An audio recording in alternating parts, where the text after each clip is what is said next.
the 2008 and 2009 Car of the Year, the Toyota IQ.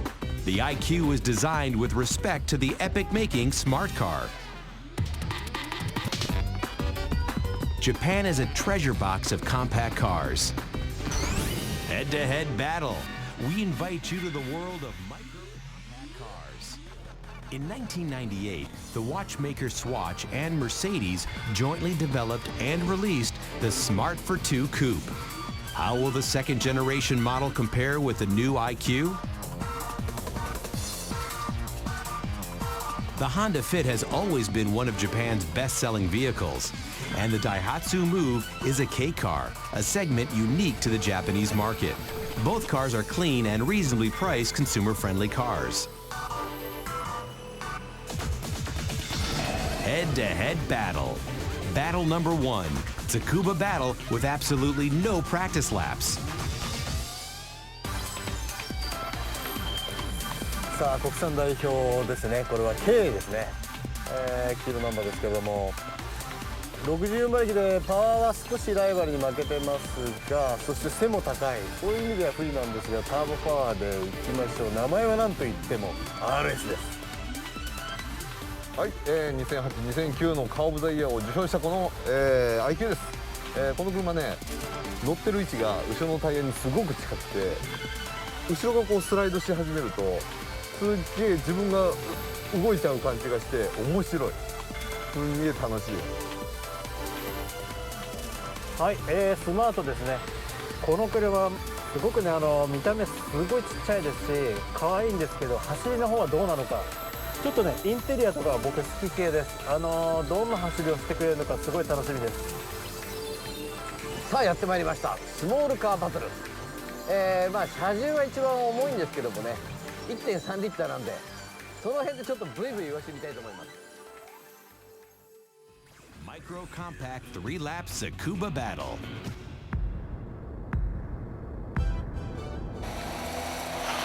They start off side by side. The pouring rain continues to come down strong. Hey, be careful out there, everyone. Tsuchiya's Fit, which has the largest engine in this race, takes the first corner. Let's see the replay. よし、スタートいいよ。シフトアップが遅いもん、これシフトアップ。いけ、いけ。ほら、やっぱりスマート速いよね。ここから伸びるぞ、伸びるぞ、伸びるぞ。出足ドベだな。どう見ても CVT だからね、回転が上がってからあれなんだよー。おい、黄色いナンバーふざけんなお前。ちょっと曇ってきた。 Although the Move has the smallest displacement, it shows good speed at the start. The IQ and Smart are side by side into the first hairpin. 頑張れ。よしよし、抜いた。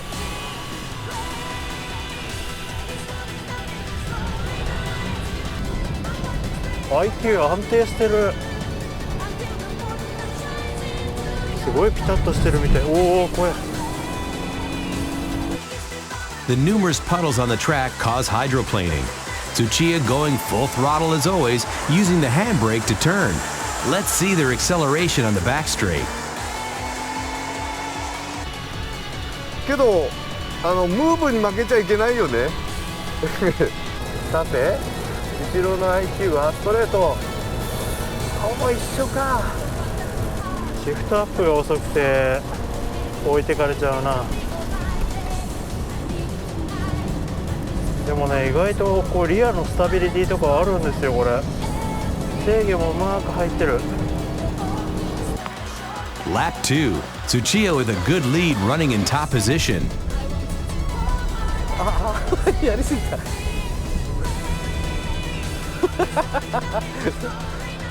結構フィットいいじゃん。バランスいいじゃん。なんとかトップを追いたい。 CVT すごいいいよね。6000以上でキープ。6000辺で少しパワーコントロールしてあげないと空転気味だね。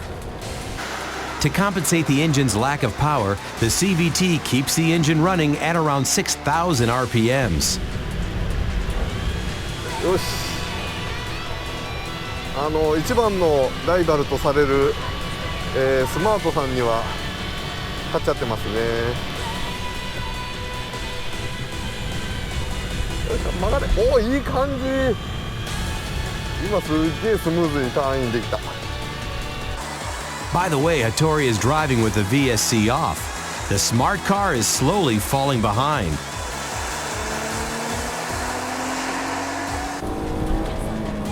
シフトアップがねすごい遅いのと、エンジン自体はそんなに多分他のライバルに比べて劣ってないんですが、シフトアップが遅いのと、ちょっとねやっぱりこの短さから来るのか、制御が頻繁に入ってて、その止められてる感じ。 All cars today have the seamless CVT except for the Smart. The standard automatic transmission on the Smart has some shift shocks. ほらほらほら、ちょっと俺配球使いになってきたぞ。いや全然ホイールベースの短さがね悪いとこ出てないんだよね。よし、何気にちょっと詰めてきた。俺楽しい車の1台になっちゃってるよ。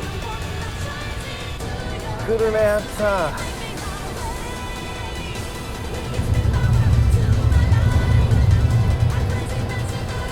高速コーナーはこっちの方がいいかね、安定してるかね。こんなポールボーイなの頑張ってるよ。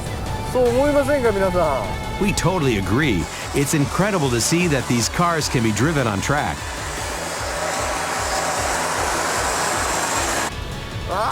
ちょっと詰まったけど抜きに行くほどの差もないなこれ。 The Fit keeping its top position on today's wet track. The larger displacement ends up to be a bigger advantage than expected.